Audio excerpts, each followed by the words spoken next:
I'm going to go ahead and get started. Welcome, everyone. We have a full room, which is very exciting. I'm Catherine Heilman, and I work as the e-resources librarian at UNC Greensboro. And I'll be the moderator today of the Stopwatch Session. And what I personally think is great about Stopwatch Sessions is that you get a ton of information in a really short amount of time. And so in an effort for us to keep time and have the Q&A session, we will just get started. And welcome Becky and Mamoto. Thanks. Go first. Thank you. This is my audition to be an auctioneer or something. I have to try to get through this as quickly as possible. But let me put my timer on. So hi, I'm Becky. I am from the University of California in Irvine, and I'm head of collections. And I'm going to be talking about Interlibrary Loan, which is not actually my area, so I just assume magic happens and we get our stuff. But what we do, and we've been doing it for about 2012, is if we can't get an interlibrary loan request fulfilled, we try to buy it for the patron, because we want to make sure they have it. We've actually set up acquisitions as a lending library in our system, so if Interlibrary Loan can't do it, they just send it to them, and if they can purchase it, they go ahead and do it. So it's been going along fine, not thinking about it much, and I really, the last time I did assessment was 2016. Then our chief financial analyst, when she's putting together the budget, came to me and said, I'm going to actually need to put $38,000 into this program for last year. I said, oh, that's a lot. It's kind of been extreme. What's happened? So I thought, all right, it's actually pushed me to do an assessment to figure out what's going on here. And just spoiler, a lot of this, the raise in cost was due to COVID and our library being closed and us just trying to help out as much as we could. But anyway, here's the assessment. I did review it for 2 years, and then I got this proposal accepted, so I thought I better add another year on. So it's different time periods, but it's a little bit over 560 titles that I we bought over that 3-year time period. Mostly they're ebooks. That is our default, which I'm sort of wondering is actually the best approach if someone had requested a print book. But at the moment, that's what we're doing. We did buy some print books and we bought some DVDs, so you can see that information here. So one of the issues that I, was easy to discover and I knew about, but wasn't sure exactly how much it was the duplication that we are experiencing when we are ordering these interlibrary loan titles. So it could be, it was on purpose because our print copy was checked out. So someone filled out an interlibrary loan request, which is what we've taught our patrons to do, but it couldn't be fulfilled for some reason. And so we ended up buying another copy, either an ebook or a print copy. And again, I mentioned just the COVID closures led to a lot of duplication. And then we're in the UC system, so we have CDL, which buys a ton of ebooks for us, packages or DDA, however it comes in. So there was a lot of issues with the timing of finding out when we're going to be getting something from the system and whether or not we should be buying it. So that led to a lot of that. Here's just one example. It's an extreme example, but the book is called Cinema Illuminating Reality. And a patron submitted the request on April 7th. It was just published that month, so I don't even actually know if it was really out that date. So we couldn't get it through Interlibrary Loan, sent it to Acquisitions. Acquisitions purchased the ebook. And then for some reason, then they purchased a second one. When I went back to them, they said, that was an error, sorry. They said, my assumption is that I asked a staff member to order something that was already in the queue in Gobi. Then we also got it then from the consortia, from JSTOR. And then Gobi shipped us a print copy as part of our approval plan. So we have 4 copies of this book, different formats, and 0 checkout. So wasn't the most successful thing on our part. But, just quickly here, we have just some of the usage stats. It does seem pretty decent, actually, I think, but it's mostly some titles have extremely high usage versus others. So you can see we spent about $16,000 on titles that were not ended up being used, and for the print and DVDs, there was just a few of them that also didn't end up getting used. The other thing I noticed, and is just obviously we're not having any quality control. We're just buying. these might be appropriate for some libraries, and we don't really have a policy that says don't buy cocktail books or witchcraft cocktails. And even cookbooks we do get, but not usually as ebooks because they don't seem to get as much circulation. So there are some some strange or offshoot titles. But we have to keep in mind, we weren't ordering these titles for the masses. This was specifically one request from Interlibrary Loan. So how do you determine if it's successful? If that one person got it, right? I mean, great, that's what our intention was. We did end up having about 31% of these orders have still not been used. I did ask our head of ILL, they haven't tracked it, but she said that probably is similar, and I'd like to hear from you, thank you, about what for normal interlibrary loan orders that are coming in from being borrowed. So maybe that's okay that 31% isn't being used. So I'm just trying to keep in mind the positive that 69% were. But if we have some budget issues, and I didn't know if I wanted to devote $38,000 a year to this. So here's just some ideas that I had come up with to discuss with our head of our AUL and our financial analyst. We don't have to order them all as ebooks because some of them were their print requests for especially fiction. Some people might not have wanted to read it on ProQuest or wherever. We don't necessarily have to order a second copy. If ours is checked out, we can just have the patron wait. And then the situation with the duplication rate is maybe we shouldn't be buying ones from, oh, there's my Harry Potter timer. So anyway, the slides are up, and if anyone has any questions, we can chat about it more later. I'm gonna turn it over to Melissa. Thanks. And I'm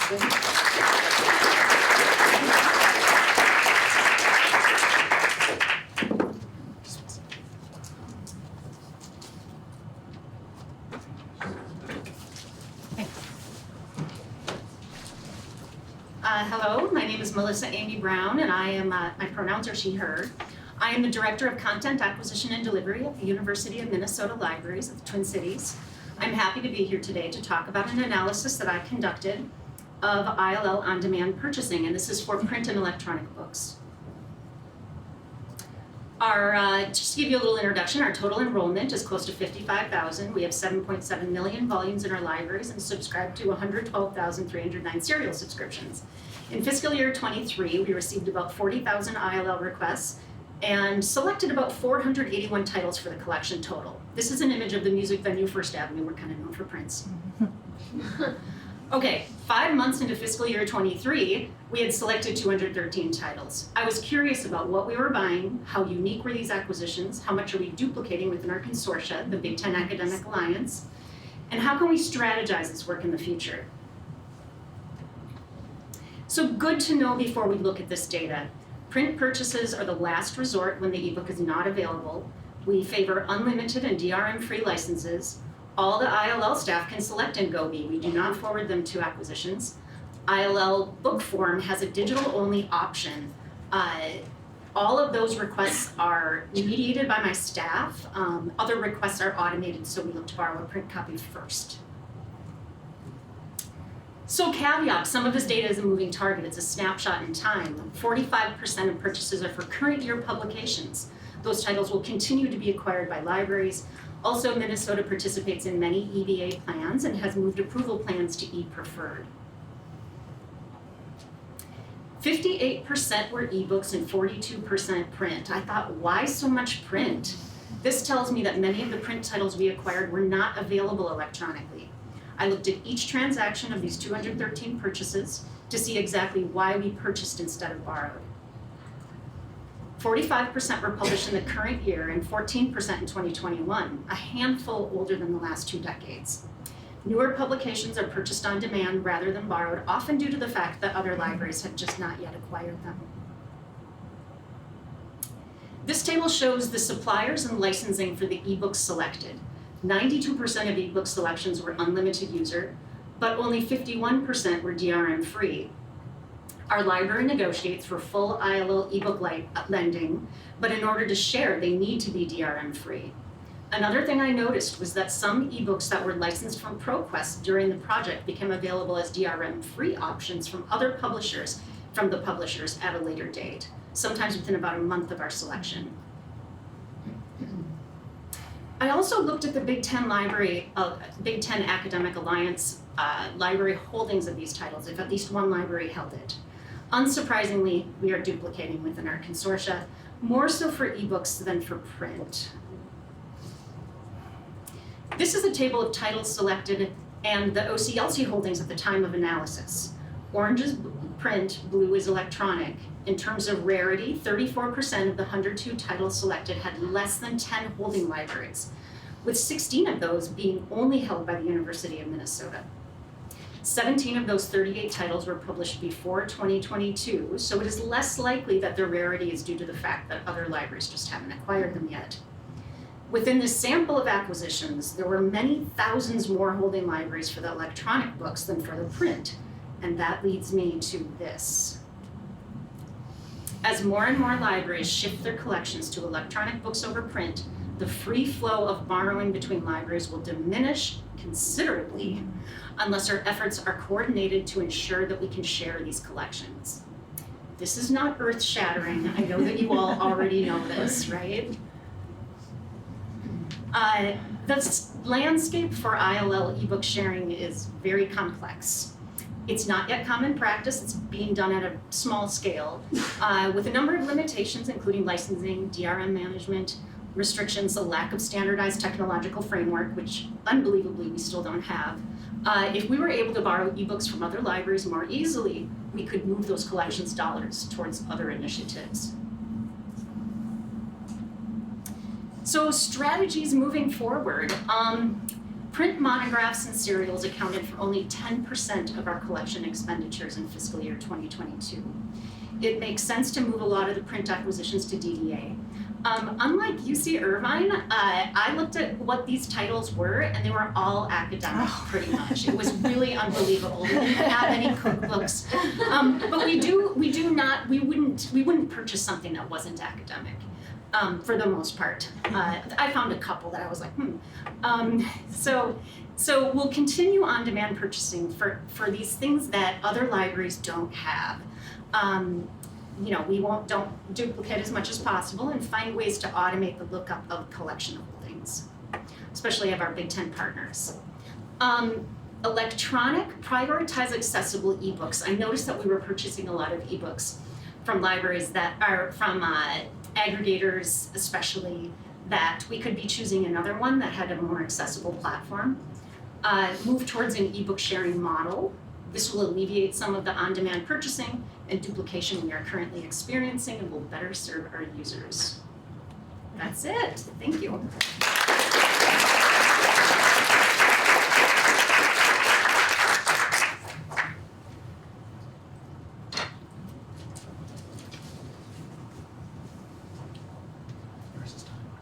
Yes.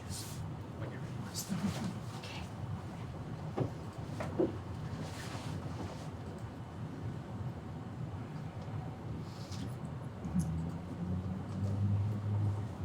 Usage of medical ebooks and print books, how does it compare? So I did this study because I had surveyed our medical residents and students in 2019, and when I did that survey, I heard from them that they preferred print books for more sustained reading, and certainly ebooks for looking things up, reading smaller amounts. At the same time, our medical program is increasingly distributed across our province, both at the undergraduate and residency level, and so I was wondering what that meant for usage. The sample was the books that I bought myself as the clinical medicine liaison librarian from July 2019 to December 2022. I'm the one who chose the format, and I bought about 1,241 books, of which about a quarter, 314, were ebooks. And I looked at the usage as of last month and to the end of for the print books and to the end of September for the ebooks. So about 35.6% of the print books were checked out one or more times versus 50.6% of the ebooks that was unique title request that requires a download. Certainly the ebooks had more use as well, so about 2/3 had more than one unique title request, whereas only 36% of the print books were checked out more than one time. So I looked at the top 10 highest used books in each format. So you can see the cost per use was pretty reasonable for the ebooks. You can see there was a big difference in price for the ebooks when we had more than one simultaneous user, but because there was a lot of use, the cost per use remained reasonable. Same thing for the next 5. You see medical education theory and practice, that was much more expensive than the print book, which we had actually bought back in 2011, but because there was more use, it was still not too high a cost per use. For our print books, again, reasonable cost per use. There was actually, I went into Gobi in October to see if I could find a cost for the ebook of each of these titles. There was nothing for the first 5. And here again, reasonable cost per use. I'm pointing out Pocket Medicine, if we had bought it in ebook format, it would have been 14 times the cost of the print book. Again, reasonable cost per use. That first one, that book actually went missing and we had to buy it from an out-of-print supplier, which is why it was more expensive than it normally would have been. Okay. Of the titles, I bought 21 in both formats, and 11 were used only as ebooks, 2 only as print books, and the 6 were used in both formats. Our library was closed for 16 months of the 51 months that I looked at, so for sure, I'm sure that the print book usage was lower than it otherwise would have been, because there was no access at all for 3 months, and then more limited access, certainly, than it normally would have been for the remaining 13 months. Okay, it was a lot of work to calculate the ebook usage. So I was looking at 9 different vendors, multiple years for each vendor, and some of the titles even had multiple platforms for the same vendor. For example, Ovid has a new ebook platform. There were uses on that platform and their older platform.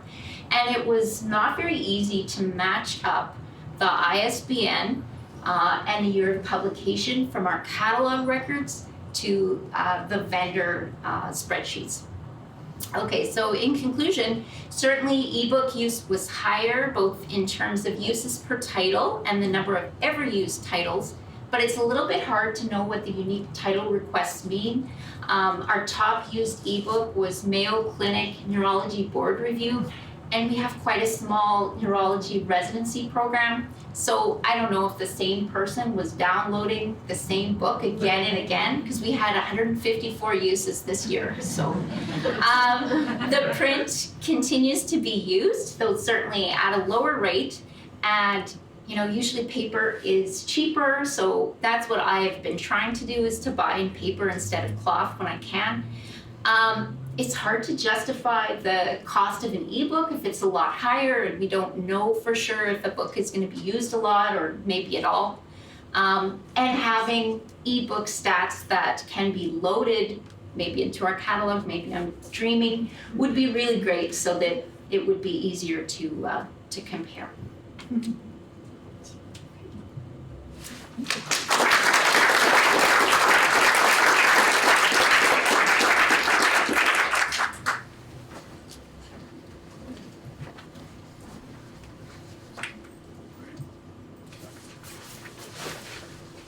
Good afternoon, everyone. My name is Aaron Schrumpman. I'm my university library is presenting some work that I've done with my colleague Rich on ROI and ebook data, so looking at some of the analysis that we've done. Essentially, I want to walk through some of the challenges that are happening in the higher ed landscape, as well as some of the challenges in our library budget, and then I'll get into a look at some of the ebook ROI and a few takeaway comments at the end. Trust in higher education is on the wane. We have a demographic cliff that we're about to go over just around the corner that's going to really challenge enrollment as well as competition for students.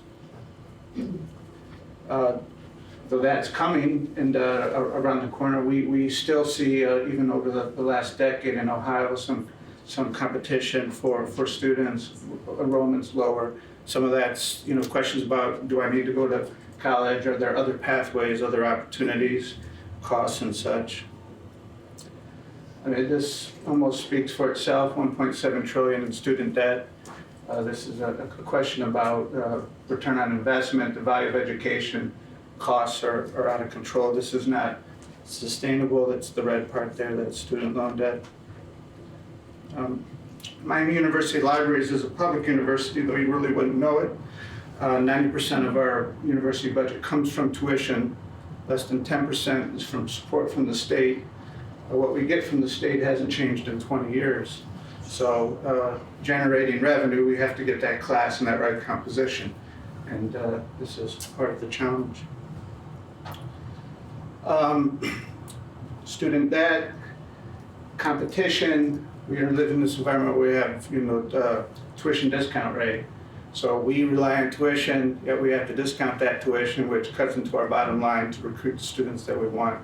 This is endemic across kind of the higher ed landscape. Certainly COVID had a major impact on higher education. This is just one illustration of that with international students, a significant drop. We had about 11% international student, many from China.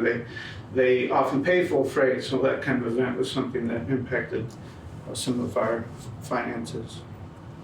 A couple months ago in the Chronicle of Higher Ed, it's a piece about Miami.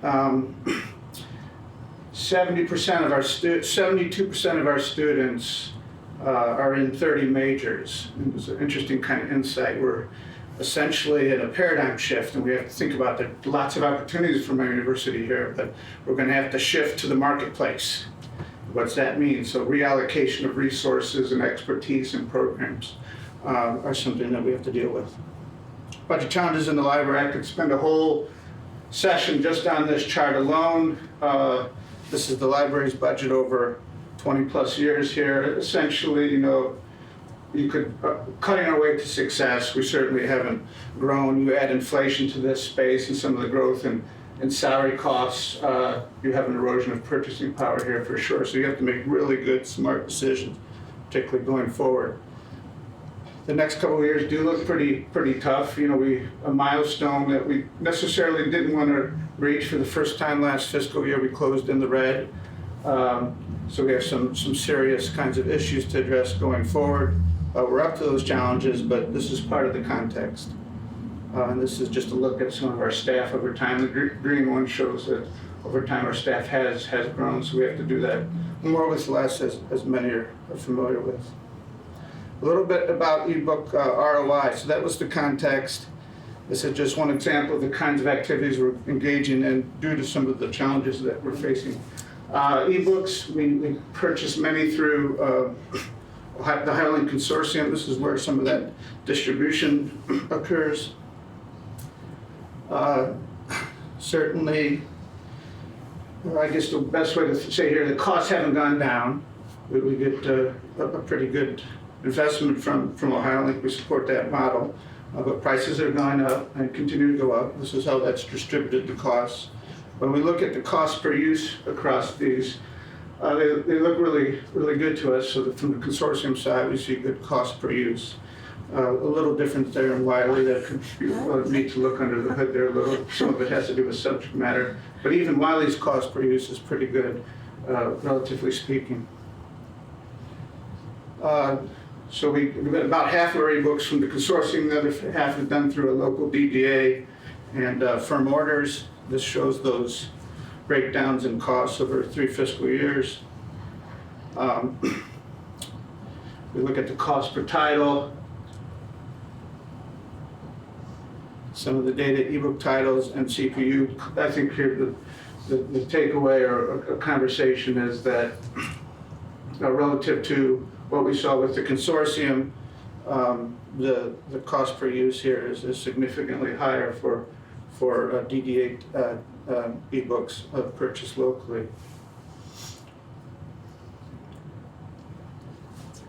this is probably a little hard to read. This essentially shows that a lot of our collections, both at the Ohio Link packages as well as the local firm orders and DDA, do not get a lot of use. And while we still have good cost per use, particularly with the consortium, there is a lot of the package titles that get little to no use. So the green there across three fiscal years shows zero access. So there's a question of what we could do about that. This is another last slide, I believe, before a few takeaways. Cost per use through unique publishers. A lot doesn't get used, and then some of those titles get a heck of a lot of downloads. If you factor out those titles that get a lot of downloads and get a cost per use for unique titles, that cost per use number goes up quite a bit. So that's an important kind of consideration to look at as well. And last slide, a few takeaways. Clearly, the consortium model works for us. We see the best kind of return on investment and cost per use to that model. We lean into that, particularly in tough fiscal times. The 80-20, that you clearly see evidence of that is probably worse than there's a lot within the packages though that get little to no use for the time frame we looked at. There are a few titles get lots of downloads. I think that is unsustainable, will not be sustained. There's questions about some of the financial challenges, budget challenges that we have. We have to really come to terms and face those head on. Questions about right allocation and what subject areas maybe to invest in, as well as areas that we could put resources towards kind of other kinds of content type. And is there a better acquisition model or pricing model? Thank you.